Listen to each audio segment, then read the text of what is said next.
ఆయన 50 లక్షలు ఇస్తామంటే 5 లక్షలు నేను కమిషన్ అడతా అంట, లేదంటే 30 లక్షలు ఇప్పిస్తానన్నా అంట.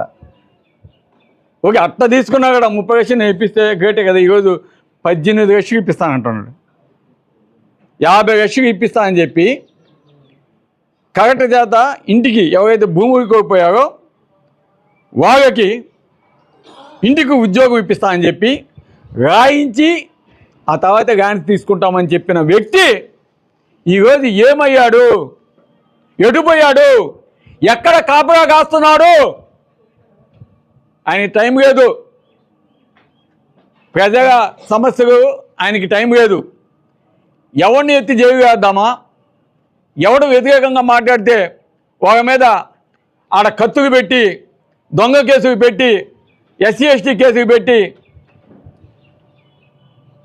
ఇబ్బంది పెడదామా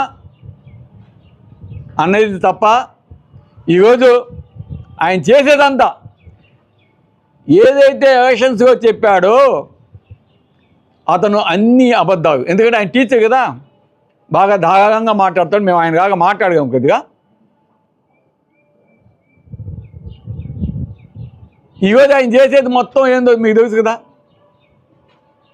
ఏదైతే మా మీద అక్రమ కేసులు పెట్టాడో, ఏవైతే మా మీద నిందగా అనుకున్నాడో, ఏదైతే మా నాయకుని తోపిపేద నుంచి ఇటుపక్క కానిమన్నాడో, ఆ భగవంతుడు అతనికి అన్ని రివర్స్ చేశాడు.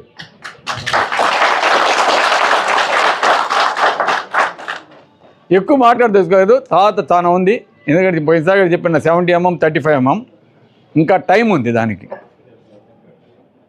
మామూలుగా కృష్ణుడు శిశుపాలుని ఇమీడియట్గా వధించగా 100 తప్పు చేయనిచ్చాడు.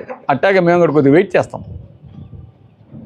అసలు నాకు తెలిసి నాకు ఆ ఛాన్స్ ఇస్తావో లేదు నాకు డౌట్ ఉంది. ఇప్పుడు ఆ ఛాన్స్ నాకు ఇస్తావో లేదు, తెలుగుదేశంగా అదేదో చేసేటట్టుంది. చూద్దాం, వాళ్ళు చేయకపోతే అప్పుడు మేము చేస్తాం.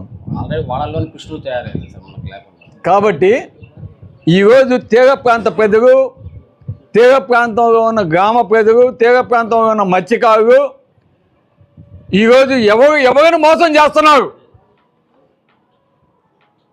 రామిరెడ్డి ప్రతాప్ కుమార్ రెడ్డి మోసం చేశాడా, లేదా అబద్ధాలు చెప్పి అధికారం వచ్చిన ఈ కావలికి కాపు కాసే కావ్య కృష్ణారెడ్డి చేశాడా అనేది తేల్చుకోవాల్సిన అవసరం ఈరోజు తీర ప్రాంతం ప్రజలకి వదిలేస్తున్నామని కూడా తెలియజేస్తూ, ఇప్పటికన్నా కవి తెరవండి.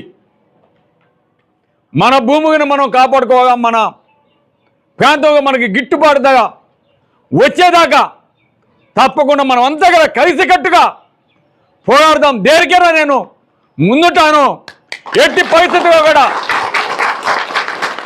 తీర ప్రాంతంలో ఉన్న ప్రజలకి గిట్టుబాటు ధర కానీ ఇవ్వకుండా ఉంటే తప్పకుండా దాని మీద ఉద్యమించేదానికి ఎప్పుడు కూడా వైఎస్ఆర్ కాంగ్రెస్ పార్టీ మీ పక్షాన నిలబడి పోరాడదని కూడా తెలియజేస్తా ఉన్నాం.